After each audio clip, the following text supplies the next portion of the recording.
Welcome to the 20th Montgomery Summit. You're watching Monty TV. I'm Jackie Karsh. Joining me now is John Kelly. He's the Chief Strategy Officer for automated testing platform Sauce Labs. Thanks so much for sitting down with me, John. Thank you, Jackie. Now, you've just reached 5 billion tests, which seems like a lot, but it's also because people are testing more now. Tell me why that's happening, especially as software is increasingly getting perfected at such a more rapid rate. Modern software technologies, CI/CD, microservices, smaller and smaller pieces of code fit together much more easily. And now you can have thousands of developers working on a single project, but be flowing small changes into production on almost a continuous basis. As a result, testing is now happening on a continuous basis on many, many, many more changes. So the number of tests that are happening in a given year for any individual customer has really just skyrocketed. And Sauce Labs, on the one hand, you'd think 5 billion tests, that's so many, but our customers are first of all doing that, but they're also doing thousands or even millions of tests in parallel at any given moment.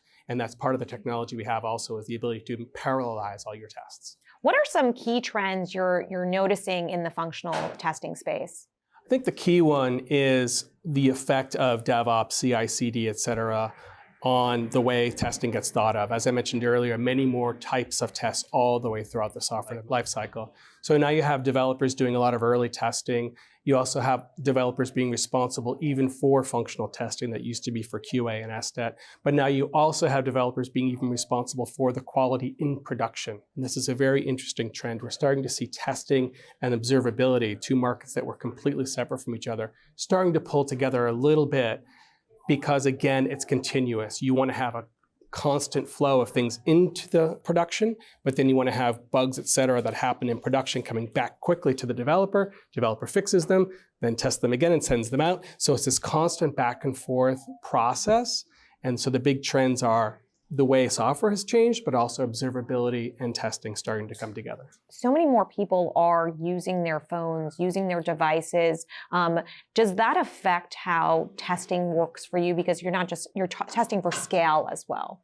It's interesting that as people become more and more reliant on their web and mobile apps, the stakes just keep rising, right? Your entire business is now all about the experience that they're having. And then there's a constant feedback from what the users are experiencing and what the developer wants to fix and work on.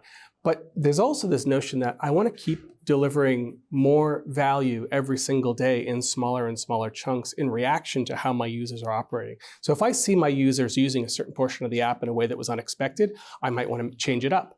If I see them having problems in another part of the app, I'm going to fix that really quickly. So it's this constant feedback loop between real users and developers and testers, and it just goes around in circles.